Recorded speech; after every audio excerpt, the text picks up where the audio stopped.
The Fourth Guest. Prologue. Kyoto, with its labyrinth of ancient alleys, wooden machiya townhouses, and hidden shrines, has long been a magnet for travelers seeking old-world charm. Yet, in a lesser-known side street, so narrow you can almost touch both sides with your outstretched arms, something extraordinary awaits the chance wanderer. It was on such a street that I, Veronica de Rossi, found myself one late Wednesday afternoon in early spring. I am Italian, from a small coastal town near Naples, and arrived in Kyoto 2 weeks ago. I had come for the usual reasons at first: the spectacular cherry blossoms, the temples and shrines, and the gentle quietude that only Japan's ancient capital could offer. Yet to my surprise, I discovered something far beyond the typical tourist itinerary. Let me share how it began. The alley and the lantern. I had spent the day exploring small shops around Gion and then made my way to the edge of a quiet neighborhood whose name I never fully caught. My phone had died earlier after a busy day of photo taking, so I walked aimlessly, trusting my feet to guide me. The light was dimming fast, that transitional glow between afternoon and evening, and the air smelled faintly of roasted tea leaves and spring blossoms. Down a narrow alleyway, I saw a single paper lantern.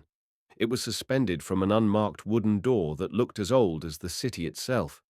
The lantern's soft orange glow shimmered against the worn surface, and though the sign was in Japanese, the stylized script was not one I recognized. I stared for a moment, entranced by how the lantern's glow contrasted with the dusky sky above. There was no line of customers, no chatter, no sign of an establishment, just the silent invitation of that lantern. Call it curiosity, call it fate, but something urged me to approach and knock. I had read about secret omakase restaurants, advanced reservations, and months-long waiting lists, so I assumed I would be turned away at once. Yet I still stepped forward. The thick wooden door shifted slightly under my knuckles. A small panel slid open at eye level. A man's face, half-shadowed, peeked out.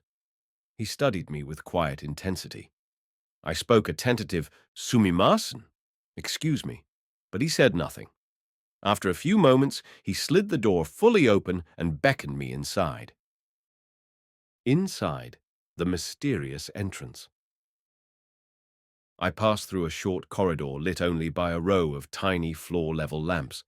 The corridor walls were bare but meticulously clean, with a near-breathable sense of serenity. My footsteps were hushed by thick tatami mats. Everything felt carefully orchestrated to hush the outside world and invite me into an entirely different realm. At the end of the corridor, I arrived in a small reception area, no larger than a modest living room. To my left, a faint hum of technology purred behind a decorative wooden lattice, and I caught a glimpse of digital equipment. On the right, a slender man in a black kimono stood behind a low podium. He had a shaved head and an austere yet gentle presence. Still not sure what place I had entered, I offered a polite bow. "Excuse me," I ventured in a mix of broken Japanese and English. "I'm not sure if I'm in the right place."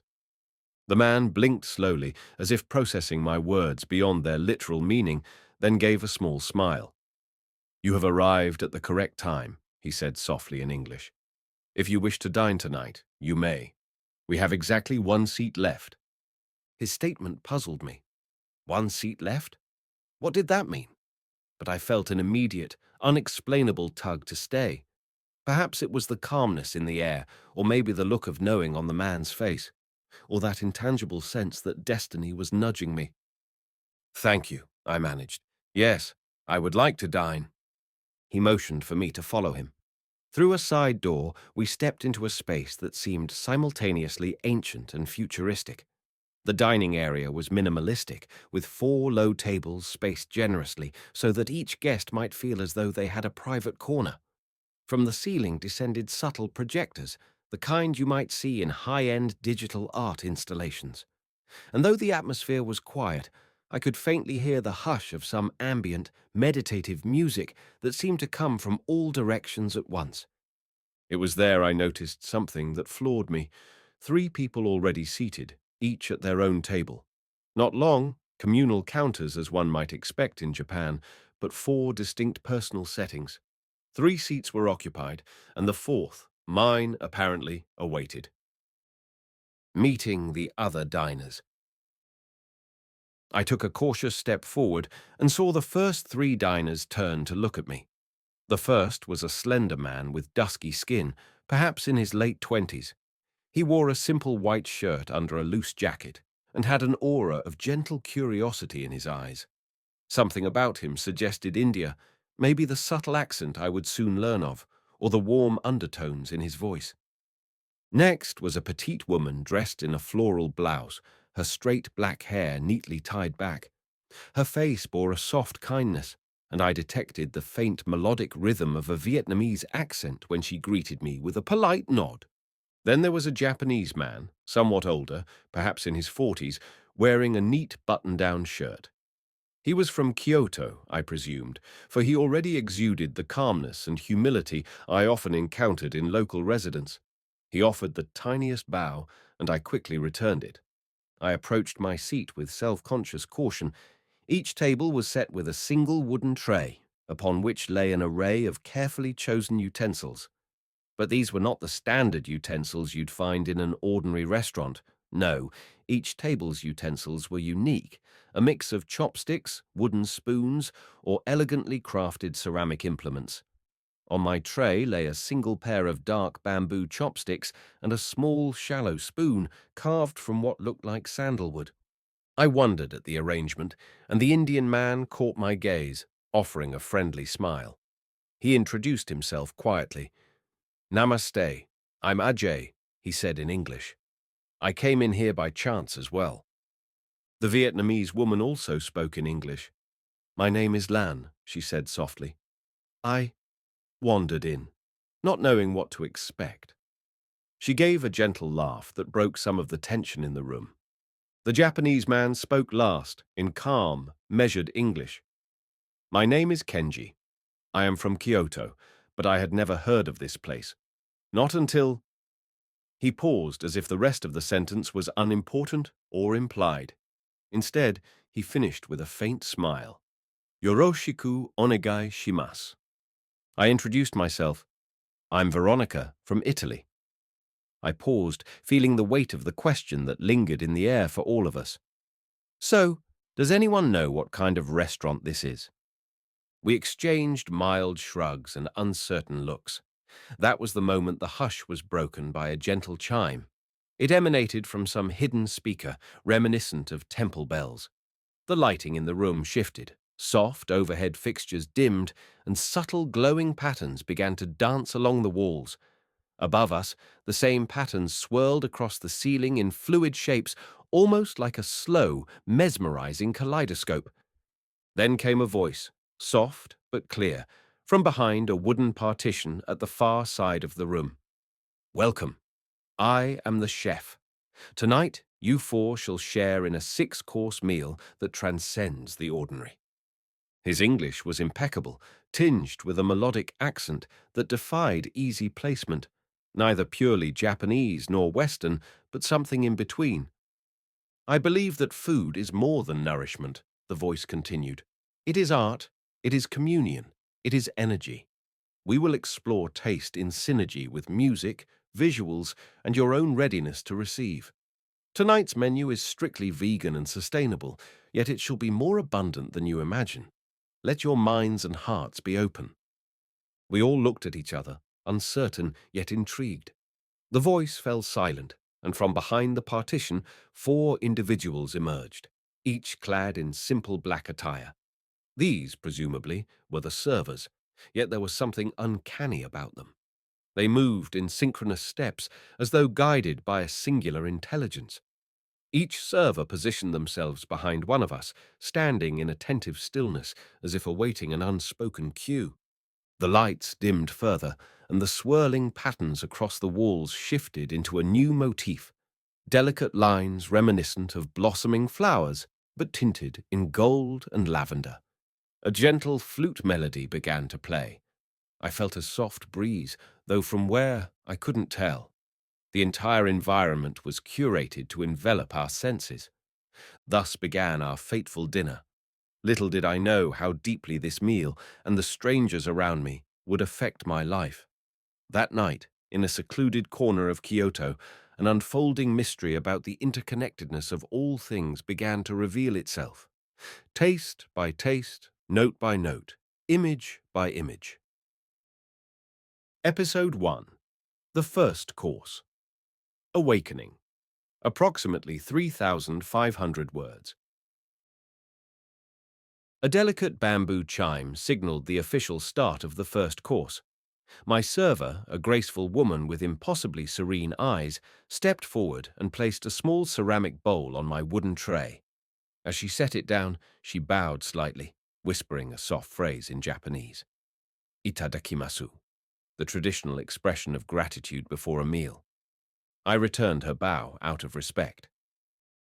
Presentation of the dish. In the bowl lay a tiny arrangement of fresh vegetables, intricately carved into floral shapes. The colors were astonishingly vibrant: bright green cucumber blossoms, paper-thin daikon radish fashioned into translucent petals, and a sprinkling of purple edible flowers.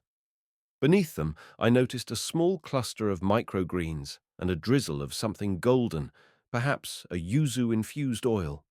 It seemed more like a piece of art than a salad, almost too beautiful to disturb with utensils. Yet, I did have to eat. I glanced around at the others. AJ had a similar bowl, but the vegetables carved for him included an intricate lotus motif, suggesting the chef tailored each dish to the individual in subtle ways. Lan's bowl had a delicate pattern of Vietnamese herbs that I recognized from my travels: Thai basil, culantro, maybe even a hint of mint.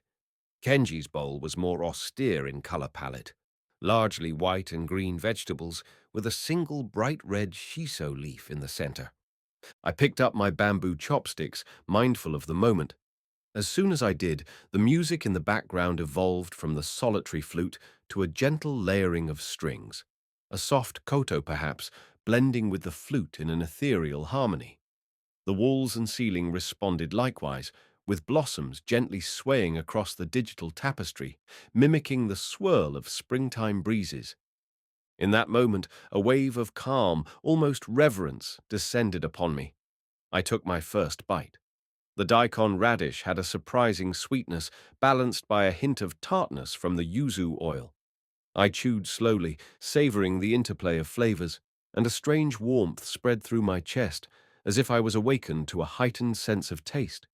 It was as if all my senses were converging: the texture of the vegetables, the melodic music, the soft golden lights shifting on the walls, the subtle perfume of the herbs. Conversation sparks. When we were halfway through this course, the Vietnamese woman, Lan, cleared her throat gently. "This is different," she said, her voice quiet but curious. "I've never experienced a meal that is so coordinated with art and music." Kenji nodded. "It's like a tea ceremony, but taken further. Everything about it has an intention." AJ joined in. "I was in the Himalayas before coming to Japan, studying yoga and meditation. This reminds me of certain practices that merge the senses to reach a deeper understanding of the self." I looked up from my bowl, drawn by the mention of his spiritual pursuits. Deeper understanding through the senses. That's an interesting concept. I've studied some mindfulness back home in Italy, but this is the first time I've ever felt it so orchestrated. Lan nodded, adding, "It is reminiscent of some ancient Vietnamese culinary traditions, where certain families would pair seasonal dishes with particular folk songs. But that's quite rare these days. This is on a whole other level." We paused, each reflecting on how we'd found ourselves here. Even though the meal was a quiet, meditative affair, we felt an urge to connect with each other. Finally, I asked the question we all must have been wondering. "How did you all discover this place? I quite literally just stumbled upon the lantern outside." AJ wiped his mouth with a small linen napkin embroidered with subtle bamboo patterns. "I was lost," he admitted. "I was looking for a small meditation hall nearby. I had an address, but I must have taken a wrong turn. I saw the lantern and felt drawn to it." He chuckled. "Next thing I knew, the host at the front said there was a spot for me, like it was meant to be." Lan offered her story. "I was exploring a local temple, and I slipped out a side exit. Found myself in a labyrinth of tiny streets. I was about to turn back when something, I don't know, it was like an intuition. It pulled me down the alley, and I arrived here." Her dark eyes shone with a mixture of puzzlement and fascination. Kenji shrugged lightly. "I am a Kyoto native, yet I've never heard of this place.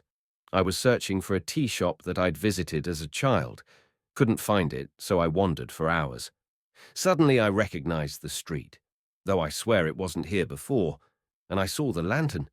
It felt ephemeral. I walked in. They welcomed me, and now here I am." AJ let out a small laugh. "It seems none of us set out to find this place. But here we are, the four of us, on a Wednesday night, sharing a meal so carefully choreographed." We nodded in agreement. There was something uncanny about it all, as though we were pawns in a cosmic game of serendipity. The server's strange auras.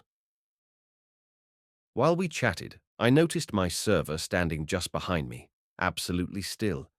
I turned slightly to see if she might refill my water or remove my dish, but her gaze was fixed forward in a serene, almost trance-like state. There was no impatience, no rush. It felt as if they only moved when some internal silent bell chimed in their minds.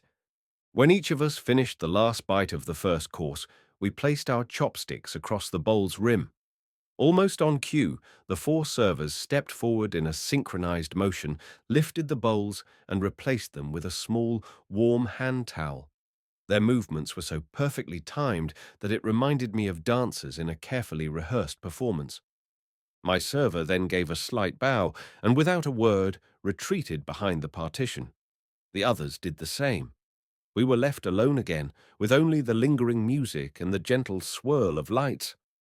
AJ gazed after the departing servers, a curious expression on his face.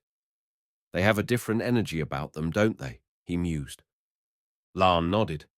"Yes, it's as if they're connected somehow. Or maybe they're deeply trained in some ritualistic approach to hospitality." Kenji sipped from his water.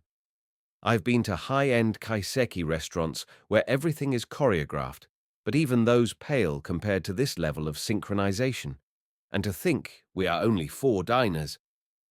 The music began to fade, replaced by the light tapping of what sounded like raindrops. The digital blossoms on the walls dissolved into shimmering droplets as though each flower had transformed into falling water. A hush settled over us, a prelude to the second course.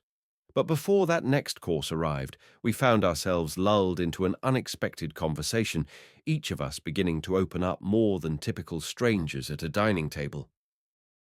A brief philosophical interlude. "Forgive me if I'm too forward," Lan began, fiddling with the embroidered edge of her napkin. "But do any of you sense that this is more than just a restaurant?" Kenji exchanged a look with us. "I do, though I can't quite articulate it. There's a tranquility here that reminds me of Zen temples, and yet it's also strangely futuristic with the digital art. Old meets new." I nodded, swirling my glass of water. "It feels like stepping into a different plane of reality. If someone told me this place existed in a dream, I wouldn't be surprised." AJ placed his hands in a meditative posture briefly. In many traditions, Hindu, Buddhist, even Sufi mysticism, there's the idea that reality can be transcended through the senses if approached with the right awareness. This environment is meticulously designed to sharpen our senses. The synergy of taste, sight, sound. It might be unlocking something. It's as though we're being guided into a collective meditation. Lan gave a soft laugh. "That might be the best explanation I've heard yet. It certainly beats a normal dinner, that's for sure." It was a strangely comforting exchange. We'd known each other mere moments, yet it felt as if we had stepped onto a shared path that had existed long before our meeting. Maybe it was the hush of the environment, or perhaps there really was an otherworldly aura about the place. Just then, another soft chime rang, signifying the arrival of the next course. We grew quiet, letting our curiosity build. Little did we know how each successive course would continue to peel away layers of the mundane, revealing the deeper tapestry beneath.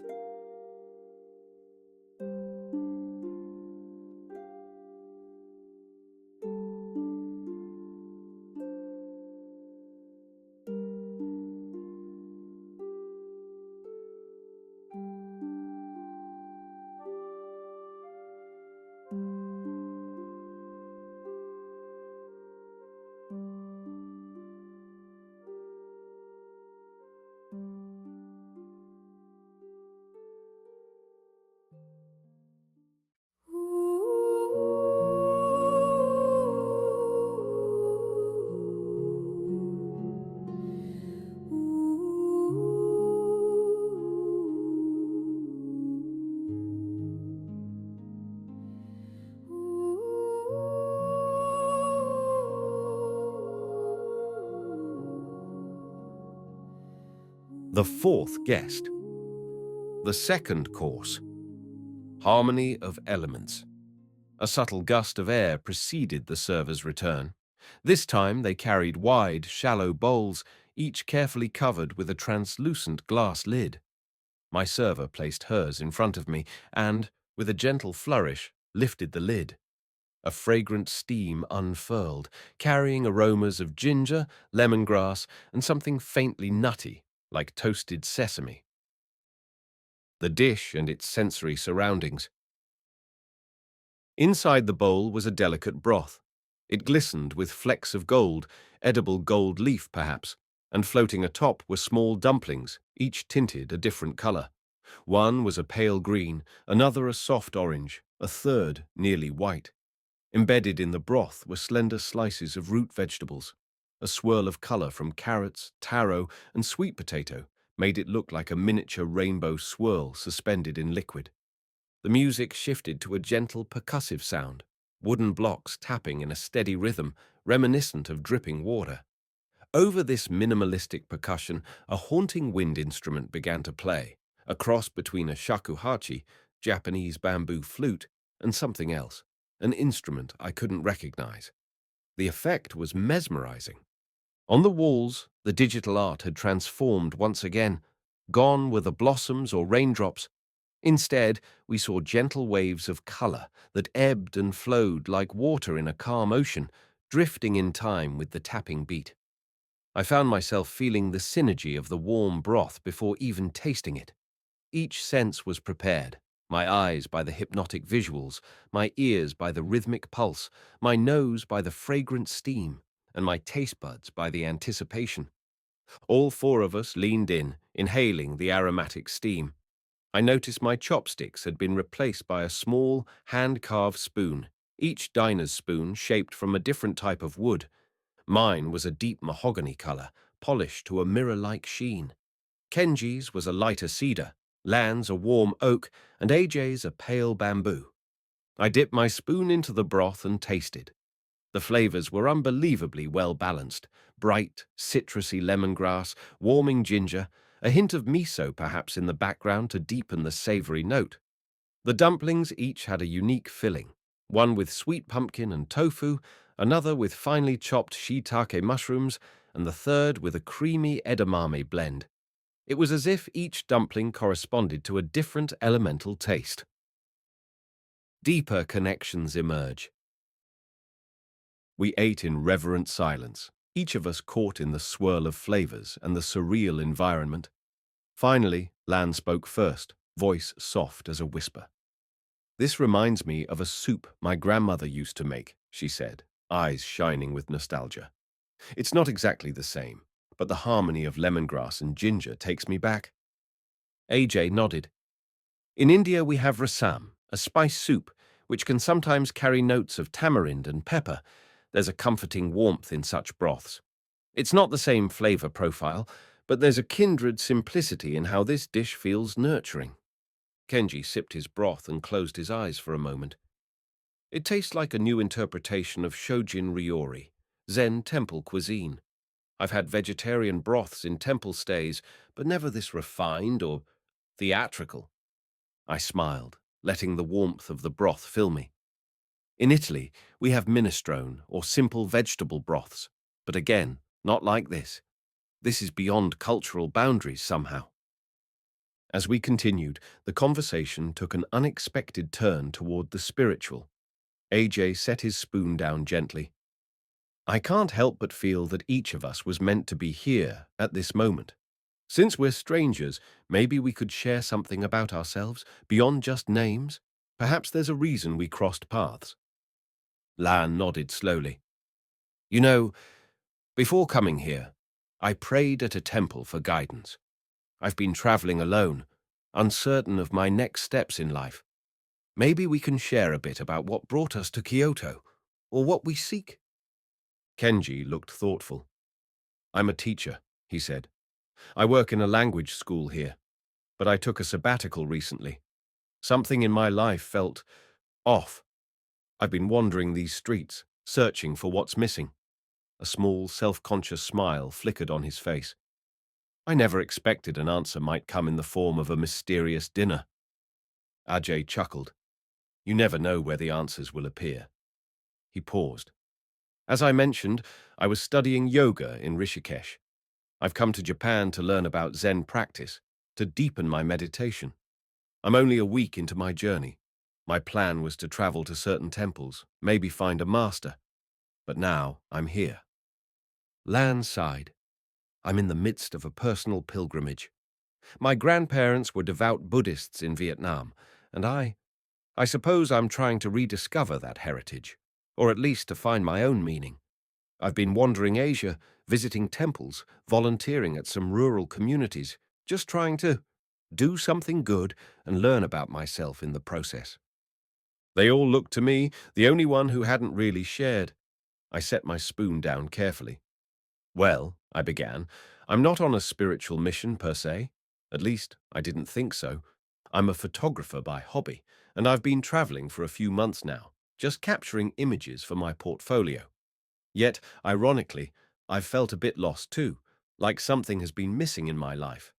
I was hoping Japan would inspire me, and so far, it has. AJ nodded in empathy. It seems all of us are searching in some way. Kenji added, yes, perhaps that's the common thread that drew us here. The interplay of light and sound. We fell into a soft silence. The percussive music evolved again, adding a gentle harp-like string that plucked softly, reminiscent of droplets of rain in a still pond. The lights on the walls and ceiling swirled with watery illusions, shimmering as though we were inside a softly lit aquarium of cosmic design. As we neared the end of this second course, finishing the last sips of the broth, something unexpected happened. A faint humming vibration. It began subtly, almost imperceptible, but soon we all felt it in our chests. It wasn't loud, rather, it was like a gentle resonance that matched our heartbeats. Our 4 servers appeared in unison, collecting the empty bowls. When my server leaned in, I dared to ask in a low voice, "What is that vibration we feel?" She gave me a calm, enigmatic smile. "Your hearts are aligning," she said, and then walked away before I could question further. I looked at the others. "Did you hear that?" I whispered. They nodded, each wearing an expression of mild astonishment. Kenji cleared his throat. "Your hearts are aligning. That's unusual." Lan's eyes were wide. "Is it metaphorical or literal? I mean, I do feel a calm sense of connection in this room, almost as if we've all known each other longer than half an hour." AJ murmured, "In yoga, there are practices aimed at syncing one's heartbeat or breathing rhythm with others in a group, fostering a sense of unity. But I've never experienced it quite like this, spontaneously during a meal." I pressed a hand to my chest, noticing my heart's steady thump. I couldn't deny that there was a sense of shared rhythm in the air, like we were being gently nudged toward some collective harmony. The ephemeral sensation soon faded, but its impression remained in our hearts. Once again, the servers left us, and we waited, caught between curiosity and wonder for whatever might come next. moments of levity. A hush settled again, and I could feel a mild tension from the profundity of it all. Perhaps sensing this, AJ grinned, trying to lighten the mood. You know, if I go home to my family and say, I ate soup that aligned my heartbeat with three strangers in Kyoto tonight, they might think I've gone crazy. Lan giggled. Try explaining that to my mother. She'd say, You've been traveling too long. Come back and get married already. Kenji's face broke into a rare smile. My father would likely pat me on the back and say, That's nice, son, but did you get a job yet? I let out a soft laugh. And my Italian grandfather would probably shrug and say, Sure, but is the soup better than your nonna's minestrone? We all laughed, and for a moment the strangeness became comedic. It was a gentle reminder of our shared humanity, bridging the cultural differences. Even in extraordinary circumstances, the universal comedic thread of explaining the inexplicable to one's family rung true. Thus ended the second course, in a softer, friendlier wave of conversation. Each of us felt closer, bound by not just the unusual environment, but by the simple fact that we could laugh together.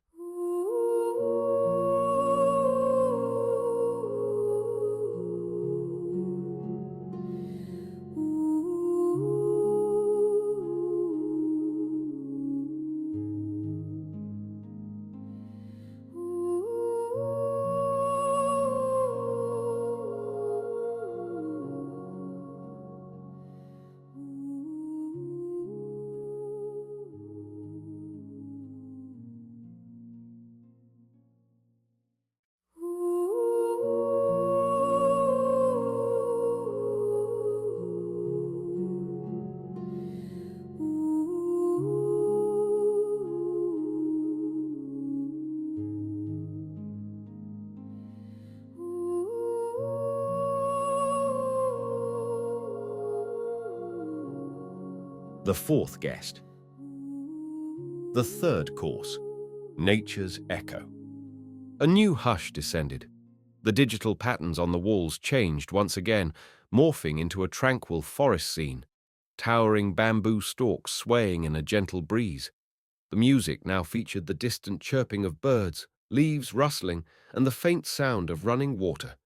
If the earlier courses had conjured images of blossoms and streams, this new atmosphere was distinctly woodland, earthy, grounded. An unexpected delivery. The four servers returned. This time each carried a flat, rectangular stone slab. Upon closer look, it seemed to be actual slate, with raw edges that hinted it was cut from a larger piece of rock. Placed before me, the slab felt cool to the touch. I watched as my server arranged an ensemble of items, a swirl of green pea puree, thinly sliced roasted root vegetables, and a cluster of glistening mushrooms, all arranged in a minimalist pattern. A curious wooden utensil lay beside the slab, part fork, part tong. It had two prongs on one side, with a small spoon-like curve on the other. I picked it up experimentally. The shape felt ergonomic, as though designed to cradle the morsels precisely.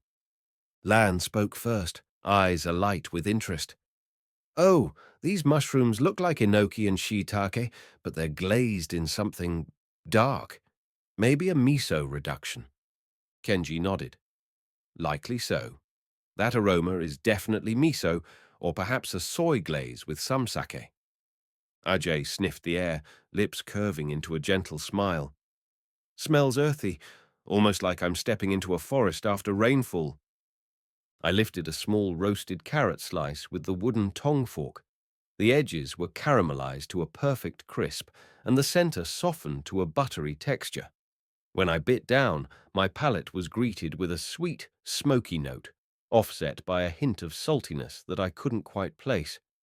The pea puree added a bright, fresh contrast, and the glazed mushrooms had a meaty, umami punch that made me momentarily forget this was a fully vegan meal. It was satisfying in a profoundly comforting way. Merging with the forest. The music pivoted into a gentle gamelan-like chiming, layered with forest ambience. The digital bamboo stalks on the walls seemed to sway in time. Occasionally, a swirl of leaves drifted across the ceiling in a mesmerizing, dreamlike motion. At one point, I placed my hand flat on the slate slab, curious about its cool temperature. To my astonishment, the slab emitted a faint pulse beneath my palm, akin to a heartbeat, but more subdued. I pulled my hand away in surprise, glancing at the others. They seemed equally enthralled with their own slabs. Lan ran her fingertips across the edge of hers and blinked. I could have sworn I felt it vibrate, she said quietly. Kenji raised an eyebrow. Is this some sort of subtle technology? Or are we imagining things? AJ pressed his hand down firmly, eyes closed. It's real. It's like the slab has a resonance, a frequency that mimics something alive. We were too entranced to be alarmed. The synergy of the environment, its luminous, living forest illusions, the ephemeral music, the sumptuous flavors, lulled us into acceptance of the seemingly impossible. It felt as if the restaurant was guiding us into communion with the essence of nature itself. A philosophical turn. As we ate, conversation resumed at intervals, the hush of the environment making our words delicate. Lan gazed around, her eyes catching the subtle forest illusions. I grew up near paddy fields in Vietnam, she explained softly. We had a small orchard with fruit trees. This atmosphere, it makes me miss home, but it also makes me feel like I'm in every forest at once. Kenji nodded. I used to trek through the bamboo forests near Arashiyama with my grandfather. We'd listen to the wind rustle the leaves, sometimes for hours. He told me stories of how each stalk of bamboo was connected underground through a shared root system, like a giant family. That taught me how interconnected life is. AJ chimed in. In the Himalayas, there's a concept that every tree, every rock, every river is imbued with consciousness. Perhaps not in the way we think of human consciousness, but a life force nonetheless. I listened, enthralled. You know, sometimes I forget that food originates from the earth, from living soil and plants.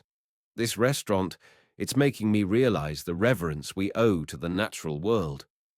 All the while, the wooden tong fork felt like a bridge between me and the meal, as if the tool itself was part of the forest's gift. Each bite seemed sacred, an opportunity to immerse myself further in the orchestrated dance of nature, technology, and culinary art. Surprising links among diners. Somewhere between savoring the glazed mushrooms and tasting the pureed peas, a surprising revelation took shape. Lan leaned toward Kenji. I feel I've seen you before, she said, brows furrowed in concentration. But I can't place where. Kenji tilted his head, searching her face. I don't recall, but I meet so many students and travelers in my job. Could we have crossed paths in Kyoto? Lan shrugged. I was at a Buddhist library last week, doing some research. Did you ever go there? Kenji paused. Actually, yes. I was visiting a library to read up on Zen texts. They exchanged a few more details, and suddenly Lan's face lit up. You were the man carrying a stack of books, something about the Heart Sutra translations, right? Kenji's eyes widened. Yes, I remember you. You were at the table next to mine, reading a book about Thich Nhat Hanh. Lan gasped softly. That was me. I nearly spilled tea on your stack of books, and I apologized. That was you. We all marveled at this chance connection. AJ and I exchanged curious glances. Small world, he mused, swirling a roasted carrot in the pea puree. But it seems more like fate in this context.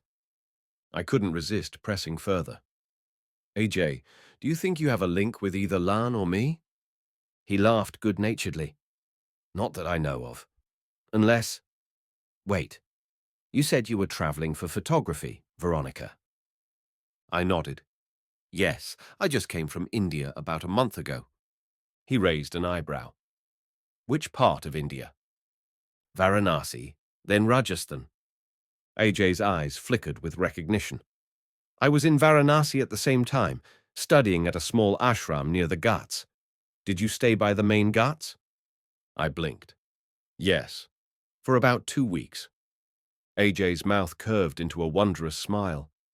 Then we may well have crossed paths in the labyrinth of those narrow lanes along the Ganges. Perhaps you even took a photo I might be in. Varanasi is intense, but travellers often converge at certain spots. It's possible our paths brushed in passing. A quiet awe filled the room. These coincidences, if they were coincidences, made the atmosphere feel electric. Kenji tapped his chin thoughtfully. So each of us, by chance, might have encountered one another in the past, albeit briefly, and we ended up here tonight. That's more than coincidence, if you ask me. Lan concurred softly. It's like an invisible thread linking us. I felt goosebumps on my arms. The idea that we, four strangers from different corners of the world, had subtle connections in our travels was uncanny. It lent credence to the idea that this restaurant, or something guiding it, had orchestrated our arrival. Otherworldly servants. The moment was broken by the server's seamless re-entry, clearing the slate slabs with that same synchronized grace. Again, I ventured a question to my server. Did you know we all had these hidden connections? Her serene eyes met mine briefly, and her voice was barely above a whisper. All souls that converge here share echoes of destiny, she said, bowing again. Then she disappeared behind the partition. I looked at the others, repeating her words. AJ exhaled slowly. Echoes of destiny. That's quite a phrase. Lan lifted her gaze to the swirling bamboo illusions overhead. I'm starting to believe it. Too many coincidences. And this place feels like it's drawing them out into the open. Kenji placed a hand over his heart. I feel comforted, actually. As if the meal isn't just about eating, it's about discovering how we're connected. Maybe about discovering ourselves, too. We all agreed in silence. The third course had been more than just a culinary delight. It awakened in us an ever-deepening awareness of nature, interconnectedness, and the distinct possibility that our meeting was no accident at all. The forest illusions on the walls and the gentle, earthy rhythms in the music slowly faded, leaving behind a sense of calm serenity and a curiosity for what might come next.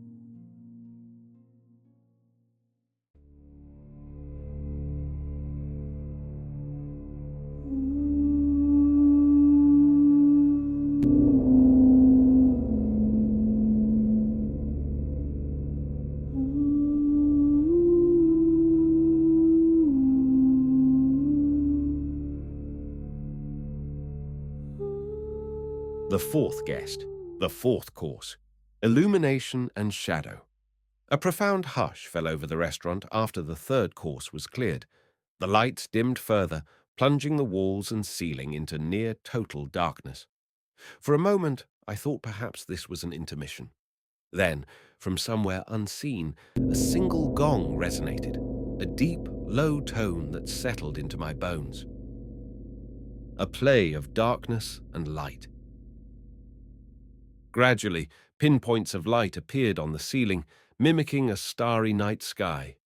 They twinkled in subtle patterns, some bright and some dim, as if the cosmos itself had descended into this small dining room. There was no other visible illumination. The effect was both thrilling and slightly unsettling, like floating in space. Then the servers appeared, this time seemingly out of the darkness, each carrying a glowing orb about the size of a grapefruit. The orbs pulsed with a soft, cool blue light, enough to reveal the faint outlines of the servers' faces and the silhouettes of our tables. The orbs were placed gently at the center of each diner's table. Their glow was ethereal, casting gentle shadows across our faces. As we peered closer, the orbs split open, like a blossoming lotus, to reveal a small dish inside. The dish and atmosphere. Within each glowing orb, a delicate creation rested. Mine was a small stack of translucent rice paper sheets, layered with thinly sliced tofu, black sesame paste, and finely chopped vegetables that glimmered slightly under the orb's blue light. A sprinkling of something like edible charcoal powder dusted the top, making the dish appear black and white, light and shadow. For utensils, I found a slender set of black chopsticks. They appeared lacquered, yet unreflective, as though absorbing the orb's light rather than reflecting it. The effect was surreal. The ambient music adopted a more cosmic timbre, gentle drones, faint chimes echoing in the distance, and occasional choir-like synths that made me think of starlight singing. The starry projection on the ceiling and walls grew more pronounced, occasionally swirling into a subtle galaxy or nebula. Each breath felt amplified in the hush of that starfield. We hesitated for a moment, unsure how to tackle the layered creation. Kenji tried first, deftly lifting a corner of a rice paper sheet. It stretched slightly, revealing the glossy black sesame layer beneath. He took a bite, chewing thoughtfully. Sweet, but also smoky. Perhaps some roasted sesame seeds in there. It tastes like a midnight snack in the best sense. I followed suit, carefully picking up a portion. The texture was chewy and creamy at once, the sesame paste giving a nutty depth. I tasted hints of garlic, maybe a whisper of ginger. But overshadowing everything was a sweet, salty interplay that felt almost mysterious. The dish was less about bright, punchy flavors and more about subtle, lingering notes that teased the palate. Conversation in the starlit darkness. Eating in near darkness, illuminated only by these glowing orbs and the cosmic projections, changed the dynamic entirely. Lan spoke in a hushed voice, as though we were stargazing in a quiet field. This course, it feels more inward, like it's encouraging introspection. AJ closed his eyes between bites. Yes, he said softly, darkness can be revealing in its own way. In yoga philosophy, sometimes we talk about the illusions we cling to in the light, but in darkness, the senses can hone in on deeper truths. Kenji's gaze lingered on the swirling starfield above us. My grandfather once took me to a rural shrine where there were no city lights. We looked at the stars for hours. He taught me that what we see in the darkness can be as important as what we see in the daylight, if not more so. I felt compelled to open up about something that had weighed on me. Perhaps it was the hush of the darkness or the sense of camaraderie we were building. I came to Japan partly to escape, I began softly. I'd broken off an engagement back home. I wasn't sure if I was making the right decision. I felt lost, like half of me was missing. The others listened sympathetically. Sometimes the only way to find out if a decision is right is to live it, Lan offered. I left my stable office job in Vietnam to travel. My family thought I was reckless, but I felt suffocated.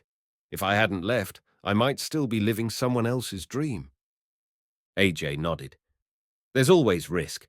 I left a good engineering job in Mumbai to pursue spiritual studies.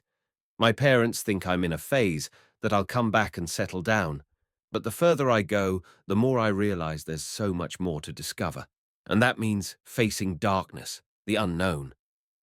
Kenji sipped from his water, the orb's glow casting faint shadows across his thoughtful expression.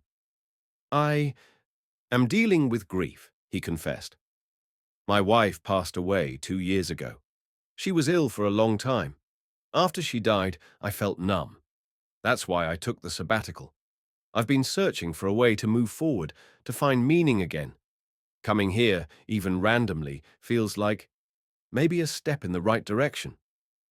The weight of his words settled over us. I reached out instinctively, placing my hand lightly on his forearm. I'm so sorry for your loss, I said, voice barely above a whisper. The sincerity in the air was palpable.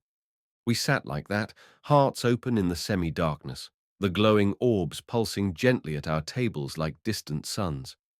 The star-laden walls felt like they were bearing witness to our confessions, cradling us in a cosmic embrace. A moment of humor and mystery. Perhaps sensing the need for levity after these heavy admissions, Lan spoke up with a gentle smile. I just realized something. We're basically pouring our hearts out while eating alien-looking sesame wraps in the dark. If someone walked in right now, they'd think we were a cult of star-worshipping foodies. We all laughed softly, grateful for the release. AJ grinned. Star-worshipping foodies. Sounds like a good band name. Kenji chuckled. Or maybe the name of a secret society. We gather once a month for midnight feasts under cosmic projections. I added, with a membership limit of 4, apparently. Another wave of gentle laughter. Even as we joked, I couldn't shake a strange thought. The chef's words about transcending the ordinary, was he guiding us to unearth these deeper truths, these vulnerabilities and confessions, so that we might break some internal barrier? The synergy of darkness and starlight seemed deliberately designed to evoke hidden emotions and secret desires. Then the gentle gong sounded again, echoing through the starry illusions. Like faint comets, the servers returned, collecting the empty orbs and the black chopsticks. My server inclined her head and whispered, "From darkness into light, all truths are revealed. The next course shall guide you further." I locked eyes with her. "Who are you?" I asked impulsively. She only smiled, a soft, enigmatic expression. "We serve," she answered, stepping back into the shadows. The orb's last glow.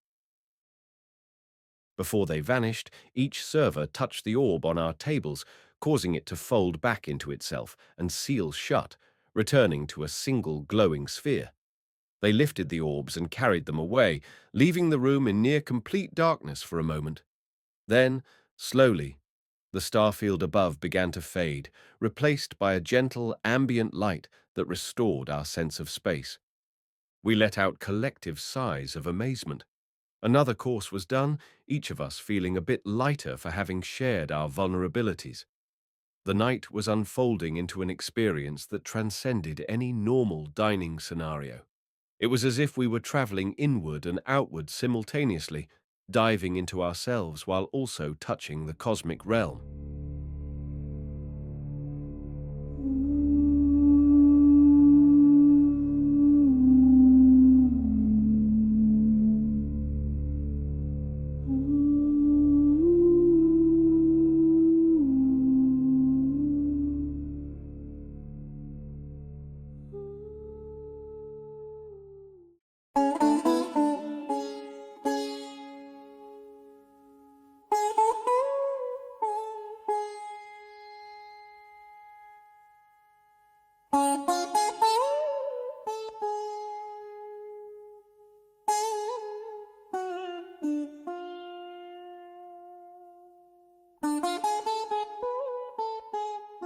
The fourth guest, the fifth course. Fusion of traditions. With the starlit darkness receding, the restaurant took on a warm, golden hue, much like the final hour of sunlight on a lazy afternoon. Soft, uplifting music began playing, a blend of strings and light percussion that had an undeniably global flavor. There were hints of a Spanish guitar strum, an Indian tabla rhythm, and a Japanese shamisen twang, all weaving seamlessly. A colorful medley arrives. The 4 servers stepped forward once again, this time carrying tiered wooden stands, each with multiple small plates. My server placed the stand in front of me, then carefully arranged each plate on my tray. It was a visual festival of color. A small portion of tomato risotto, reminiscent of Italian cuisine, garnished with a basil leaf. A neatly wrapped fresh spring roll, filled with glass noodles, tofu, and Vietnamese herbs. A miniature naan-like flatbread, topped with curried chickpeas and chutney, echoing Indian flavors. A petite sushi roll with pickled vegetables, an homage to Japan. Each plate was no larger than the palm of my hand, a tasting portion that invited curiosity and delight. The concept was clear. Each dish drew from a different cultural tradition, perhaps reflecting the varied heritage at our table. Eating across cultures. We looked at each other in astonishment. AJ laughed with genuine joy. I see something that looks like a mini naan and chickpea curry. This is definitely Indian-inspired. Lan grinned. Fresh spring rolls with mint and basil? That's unmistakably Vietnamese, though smaller and more artful than I usually see. Kenji pointed at the sushi roll. Japan's influence is obvious here, but I wonder about the sauce. Looks like a yuzu soy drizzle? I beamed at the sight of the tomato risotto. That's definitely reminiscent of Italian risotto, but the portion is so tiny, like amuse-bouche style. It was both humorous and touching. The meal had, in a sense, united elements of each of our homes, or near homes, in Kenji's case. We picked up the plates in whichever order we fancied. I began with the miniature risotto, curious to see how it tasted. A single spoonful packed an intense tomato flavor, balanced by a hint of vegan cheese or maybe nutritional yeast for creaminess. It triggered memories of my grandmother's kitchen in Italy. I closed my eyes, savoring the nostalgic wave that washed over me. AJ went for the naan first, exhaling an almost euphoric sigh after tasting the chickpea curry. "Oh, that's good," he remarked. "Spiced perfectly. Turmeric, cumin, a little chili. It's as authentic as some of the street food in Mumbai, just in a refined miniature form." Lan bit into the spring roll, nodding with approval at the fresh crunch of herbs. "It reminds me of home. There's even a little peanut dipping sauce. This is surreal, like the chef is sending us subtle messages about unity through flavors." Kenji tried the sushi roll. Clean flavors, pickled vegetables giving it a tangy punch. The sushi rice is perfectly seasoned, not too sweet, and that yuzu soy drizzle is exquisite. We rotated plates, each sampling the entire global medley. The music in the background seemed to echo this fusion, seamlessly blending instruments from each represented culture. Meanwhile, the digital projections on the walls shifted into a montage of iconic landscapes. The Venetian canals, the Mekong Delta, the Taj Mahal silhouetted at sunrise, and Kyoto's Arashiyama bamboo grove. They faded in and out, overlapping as if to say, "We are all connected." Revelations and laughter. Midway through this course, I found myself giggling. This is like a UNESCO meeting in food form. Lan agreed, her eyes bright. "Yes, but with better ambience. And no politics." AJ raised his naan piece triumphantly. "United Nations of Cuisine. Let's toast." We tapped our mismatched utensils, my small spoon, Lan's chopsticks, AJ's naan, Kenji's sushi roll, in a playful mock toast. The sincerity of the moment, the sense of camaraderie that had grown between us, was palpable. I could almost see the invisible threads tying us together, built through shared vulnerability and mutual curiosity. Kenji's gaze moved to the swirling tapestry of international landmarks. "I wonder, are we meant to realize that while we come from different places, we share a common hunger for connection and understanding?" Lan nodded thoughtfully. "Exactly. We each have a piece of the puzzle, but maybe it forms a larger picture when combined." AJ broke into a playful grin. "And that picture is apparently delicious." We all laughed again, feeling the mood lighten after the emotional depth of the previous courses. Hints of the extraordinary. Still, a subtle undercurrent of mystery lingered. The servers had given us cryptic statements at times, referencing destiny and alignment of hearts. The music, the digital art, the synergy of the environment, it all suggested something bigger was at play than a mere concept restaurant. At one point, I discreetly observed the staff standing at the periphery. They were so still, almost statuesque, as if they didn't need to breathe. I squinted, wondering if it was a trick of the light, but each server seemed enveloped in a faint aura, a soft glow that wasn't merely reflection from the projections. My mind whirled with possibilities. Were they extremely disciplined humans? Monks in some futuristic order? or something else altogether. Spiritual undercurrents. Toward the end of the course, AJ's expression grew thoughtful. In many cultures, sharing a meal is an act of communion, even sacred. In India, it's said that if you share food with someone, you share karma, forging a bond. Kenji agreed. In Japan, breaking bread, well, sharing rice, can be a very intimate act. You become part of one another's story. Lan looked at the rotating images of Vietnam on the walls. Back home, a meal can last for hours while family members talk, laugh, debate. Food is the medium for bonding. It's never just about eating. I swallowed a last bite of the risotto and nodded. In Italy, we have long dinners, sometimes with multiple courses, wine, conversation. Food is how we express love, how we console, how we celebrate.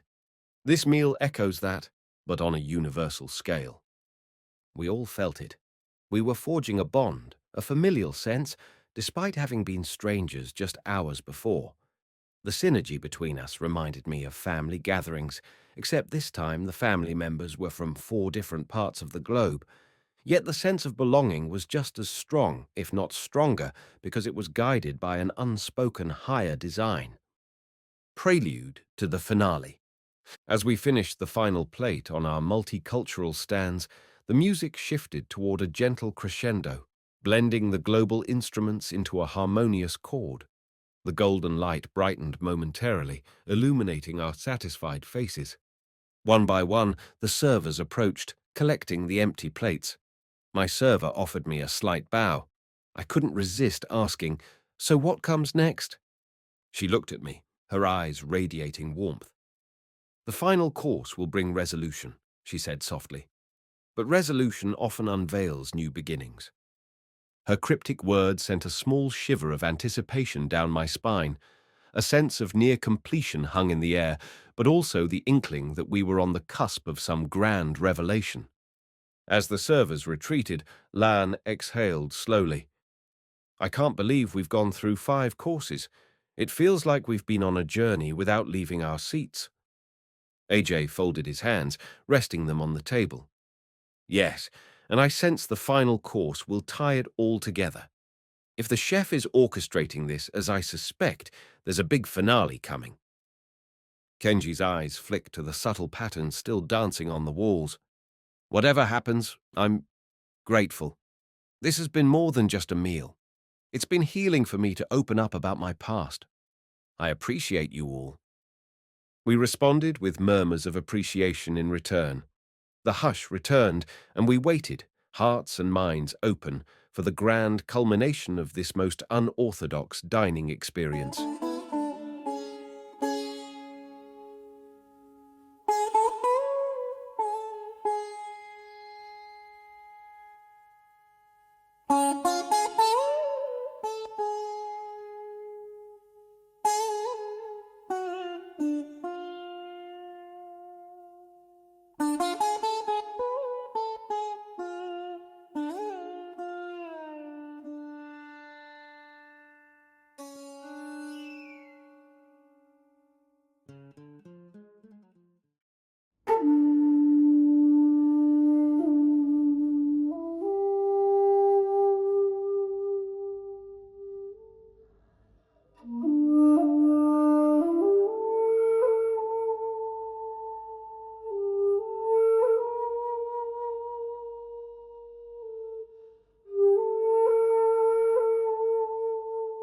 The fourth guest.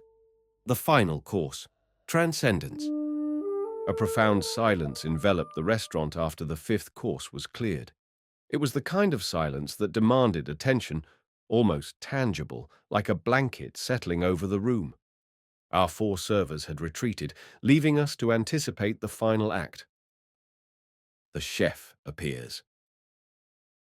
Then, for the first time, the wooden partition slid open fully, and the chef stepped forward. He was tall, dressed in an understated black kimono, his hair bound in a simple topknot. His presence commanded the room, exuding both tranquility and quiet authority. He spoke, his voice gentle yet resonant, carrying easily across the silence. I welcome you, honored guests, to the culmination of this evening's journey. Until now, I've guided you through the courses from afar, but for the final course, I wish to stand before you. We watched in rapt attention as he approached a low wooden table that stood at the front of the dining area. With a serene, almost ritualistic grace, he began to assemble something. We couldn't see clearly at first, but soon we noticed an array of small earthenware pots, each containing a different component. Crafting the final dish. He spoke as he worked, explaining each step. This dish is made of simple elements: water, grain, legumes, fruits, and spices, transformed through care. Each ingredient is a symbol, each flavor a note in the final symphony. We exchanged curious glances. His words felt as much a sermon as a cooking lesson, carrying a spiritual weight. Behind him, the digital projections showed a slow sunrise, golden rays stretching across a horizon as if heralding a new dawn. He mixed the ingredients meticulously: a base of sweet potato puree, a dollop of a spiced lentil blend, a swirl of coconut cream, and a topping of fresh berries, all arranged with precision. The colors were vivid: deep orange, creamy white, specks of purple and red, like a miniature sunrise in a bowl. As he stirred, the music responded: soft, choral tones, gentle and uplifting, as though echoing the act of creation. The hush among us was absolute. Even the faint hum of hidden technology seemed to pause in reverence. Presentation and blessing. One by one, the four servers emerged to collect these final bowls from the chef, then carry them to our tables. My server placed the bowl before me, bowing. The aroma rising from it was sweet and spicy, reminiscent of a comfort food bridging all cultures, a universal porridge-like dish that could belong to any region with slight variations. The chef lifted his gaze to meet ours. Before you taste, I invite you to close your eyes and breathe. Let the senses prepare. Let your spirit be open. We complied, exchanging uncertain but trusting looks. Eyes closed, I inhaled the fragrance. Sweet potato, coconut, a gentle undercurrent of ginger or cardamom. The swirling scents felt like a balm to the soul. Then the chef's voice guided us. In this final course, you do not merely taste. You offer gratitude for all that nourishes, seen and unseen. As the ancient saying goes, through food we receive life. Through gratitude we transcend the mundane. A ripple of warmth flowed through me. The entire meal had been building to this moment, an intersection of culinary art and spiritual ceremony. Tasting transcendence. When we opened our eyes, the digital sunrise on the walls had blossomed into full daylight. Radiant golden light bathed the room, reflecting off every surface. We picked up the final utensil, a small ceramic spoon shaped like a crescent moon, yet tinted gold. I scooped a bite, lifting it to my lips. The flavors burst in my mouth: sweet potatoes' earthy comfort, coconut's creamy sweetness, the warm spice of ginger, and the bright pop of fresh berries. It was soothing and invigorating in one breath, like tasting sunshine. Across the table, AJ exhaled. This is so comforting. I feel like I'm being embraced by warmth. Lan nodded, tears shining in her eyes. It tastes like the best memories of home, yet it's entirely new. Kenji's voice trembled with emotion. I haven't felt this kind of peace in a long time. A gentle hush fell again as we savored bite after bite, an almost meditative stillness. The dish seemed to coax out every comforting memory, every hidden hope. I sensed tears welling up in my eyes, but they weren't tears of sorrow. They were tears of release, of gratitude, of something intangible yet profound. The final revelation. When we finished the last bite, the chef stepped forward again, bowing deeply. You have reached the end of our meal, yet in truth, this is just the beginning. As your hearts are now open, you may see what was once hidden. He gestured to the servers, who aligned behind him. Their faces were calm, radiant, and something about their presence shifted. A shimmering aura surrounded them all, including the chef. Then, before our very eyes, their forms seemed to flicker. For a moment it was as though light passed through them, revealing outlines of energy or spirit. We gasped collectively. The illusions, if illusions they were, displayed each server and the chef as something more than human, translucent figures of luminescent energy. The best approximation in my limited understanding was that they resembled angels or divine beings or simply luminous presences that defied rational explanation. In hushed awe, we stared. Lan's hand flew to her mouth. AJ looked ready to bow. Kenji's eyes filled with wonder. I felt goosebumps across my entire body. Then the chef's voice, filled with kindness. We are but guides, caretakers of the path. We appear where the hearts of those who wander seek deeper truths. Tonight, you four were drawn by threads of destiny. Through the communion of food, art, and spirit, you have found what your souls were quietly yearning for: connection, healing, and illumination. I couldn't speak, my throat tight with overwhelming emotion. It was as if the final puzzle piece had fallen into place. The intangible sense of magic, the extraordinary synergy, the cryptic comments from the servers all made sense in this moment. This was no ordinary restaurant, and these were no ordinary hosts. Dialogue in the aftermath. Lan, trembling, managed to find her voice. Are you spirits? Angels? Bodhisattvas? The chef inclined his head gracefully. We are known by many names across cultures and times, but consider us simply as stewards of this sacred union, reminders of the light that dwells within every being. AJ folded his hands in respectful namaste. I feel so humbled. Thank you for this gift. Kenji, tears in his eyes, bowed deeply, pressing his forehead to the table's edge. I can't express my gratitude enough. My heart feels lighter than it has in years. Thank you. I found myself wiping tears. This is beyond anything I imagined. I came here lost, and now I feel as though I've been found. The chef offered a warm smile. Then take this revelation with you. Share it in your lives, in your art, your work, your relationships. The meal ends, but the spirit of it continues wherever you go. The server's blessing. Each server approached their respective diner. My server, the serene woman who had spoken so little, touched my shoulder lightly. A soft glow pulsed from her hand, and I felt a gentle warmth flood my chest.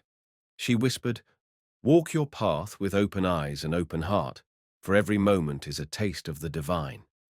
I nodded, tears streaming down my cheeks, unable to form coherent words. My heart felt brimming with something like pure love or a sense of wholeness. Lan, AJ, and Kenji seemed equally moved as their servers bestowed similar blessings.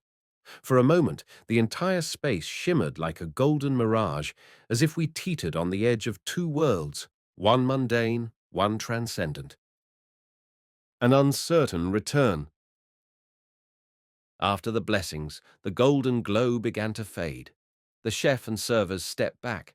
The digital art, once so vivid, slowly dimmed, leaving only the soft lantern glow from the corridor. The illusions dissipated. The sound of chirping night crickets outside the building trickled in. We blinked, adjusting to the abrupt transition. It was as if the restaurant had slipped back into a more ordinary state. No cosmic illusions, no swirling galaxies, no star-laced ceilings. Just a beautifully designed, minimalist space lit by warm lights. The chef's form was solid again, appearing entirely human, though a faint aura remained around him, if only in my imagination. When you step outside, you will return to the Kyoto you know, but do not forget what was awakened here. Carry it within. He bowed. We responded in kind. I glanced at the other diners, all of us still teary-eyed and breathless with wonder. Exiting into the night. With gentle guidance, the servers, still seeming ethereal yet firmly present, led us back through the corridor we had first entered. The hushed lighting and tatami mats guided our steps. We had no bill to pay, no transaction. The cost, it seemed, was merely our willingness to be open and vulnerable. At the threshold, the chef bowed once more. "You are always welcome, though you may not find us again unless the moment is right." He slid open the wooden door, revealing the dimly lit alley outside. The night air felt cooler than I remembered. We stepped out one by one into the narrow street. The door slid shut behind us. In the gentle glow of a solitary lantern, we exchanged stunned glances. We were the only 4 souls on that quiet Kyoto street, no sign of staff or other guests. I turned back to the wooden door, intending to take one final look. But there was no door, only a seamless wooden facade. My heart leapt. Had it vanished? I blinked several times, my breath catching in my throat. "Yes," AJ murmured, voice trembling with awe. "It's gone." Lan ran her hand across the smooth wood, no handle, no sign of an entrance. "How is that possible?" Kenji stared, a mixture of disbelief and deep reverence on his face. "It's as if it was never there." We stood in silence, the 4 of us, each grappling with the enormity of what we had experienced. Then a soft breeze stirred, rustling the few cherry blossom petals that still lingered along the alley floor. The city's night sounds drifted in: distant traffic, a bicycle bell, the hum of a street lamp. Life moved on outside our pocket of wonder. A shared resolve. Finally, we turned to each other. Our eyes gleamed with fresh understanding, though none of us had the words to encapsulate what had just happened. Lan spoke first, voice quavering with emotion. "What do we do now?" AJ shrugged gently, a serene smile blooming on his face. "Live, with open hearts. Share what we've learned." Kenji touched the place over his heart. "I feel a renewal, like a burden lifted. I want to keep that alive." I nodded. "We should stay in touch. Our paths crossed for a reason. Let's not just disperse into the night like it never happened." We exchanged contact information, quickly scribbling down phone numbers or emails on scraps of paper, as if terrified the memory would slip away. A gentle hush returned among us. Then we parted ways with warm embraces and a promise that this surreal, magical night would not be the last time our souls connected. Epilogue. 6 months later, a global reunion. Time passed, and each of us returned to our daily lives, yet we carried with us the resonance of that night. In the weeks that followed, we maintained contact through emails and calls, sharing how we'd been changed by the experience. Kenji found fresh purpose, returning to teaching with renewed passion. He started incorporating mindfulness and creative expression into his language lessons, inspiring many of his students to look deeper into their own souls. Lan continued her travels, but with newfound clarity about her mission. She volunteered at small Buddhist communities, teaching local children and embracing the synergy between her roots and the broad spiritual lessons she'd gleaned. AJ immersed himself further in meditation studies, eventually becoming a traveling yoga instructor. Yet, he carried the memory of the restaurant as a reminder that true enlightenment also involves sharing joy and unity with others. I returned to Italy and poured my heart into photography. My art shifted to capturing moments that hinted at something beyond the visible, as if trying to freeze glimpses of the divine. In gallery exhibits, I found myself telling the story of that night in Kyoto, though few believed the more fantastical details. Still, the images stirred people's hearts, evoking wonder and introspection. An unexpected gathering. 6 months later, an opportunity arose for all 4 of us to meet in Italy. I invited them to attend one of my exhibitions in Florence, where I plan to showcase a new series inspired by Japan and other travels. To my delight, each of them agreed. The idea of a reunion felt both thrilling and comforting, like reuniting with family. We convened in a small trattoria after the exhibit. Over hearty pasta dishes and flowing wine, we recounted how our lives had changed. We laughed over the small details, marveled at the personal growth we'd experienced, and, inevitably, reminisced about the mysterious chef and his otherworldly servers. Do you think we'll ever encounter that restaurant again? Lan wondered aloud, swirling wine in her glass. AJ shook his head. Who can say? It may reveal itself only when the time is right. Perhaps we found what we needed. Kenji, ever practical, said, if it appears again, it will be for others who need its guidance. We might not be the ones who require another push. I smiled, remembering the final words of the chef. You may not find us again unless the moment is right. Part of me hoped we would, but another part sensed that the essence of that night now lived within us. A shared gift.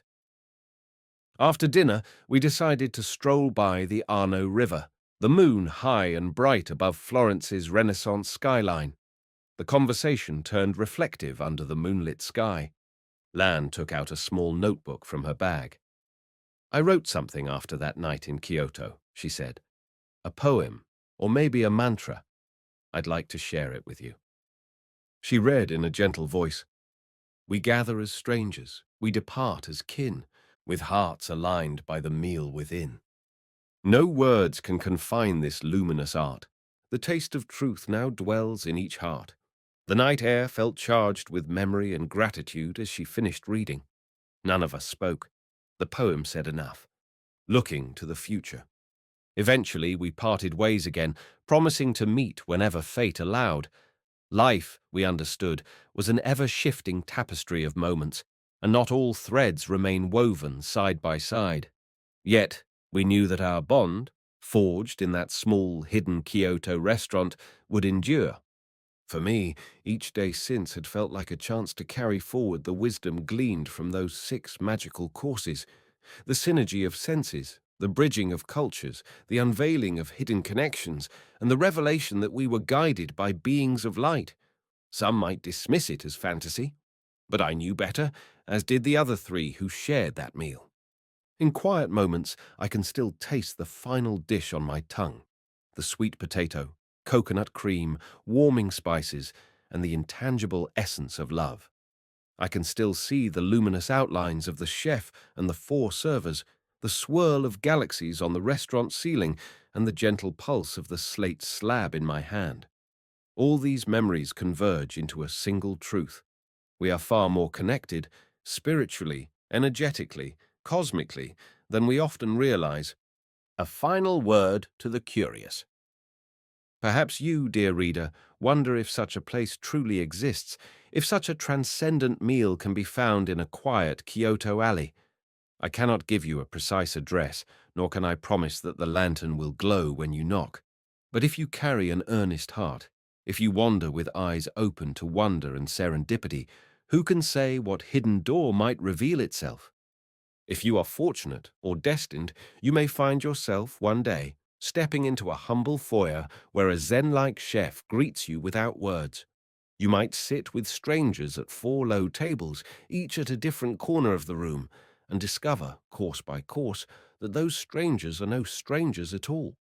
You may look upon plates of food that gleam with impossible color, swirl in cosmic patterns, and awaken memories of your deepest joys and sorrows, forging an unbreakable bond across time and space. If that time comes, remember to bow and whisper "Itadakimasu" with gratitude, for you will be partaking in more than a meal. You will be part of a grand tapestry that weaves hearts and destinies across cultures, lifetimes, and possibly realms beyond our comprehension. And as the final course dissolves on your tongue, leaving behind the sweetest trace of unity, do not fear if the door disappears behind you. Do not grieve if you cannot return by the same path, for the essence of that night will remain with you, living in your heartbeat, radiating through your thoughts, guiding your steps toward compassion and wonder.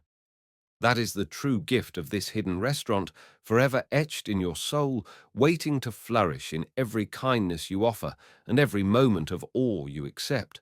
And in that sense, though the walls and ceilings vanish like a dream, the meal goes on, transcending the boundaries of time, place, and imagination. The end of the story, but the beginning of a renewed form of living.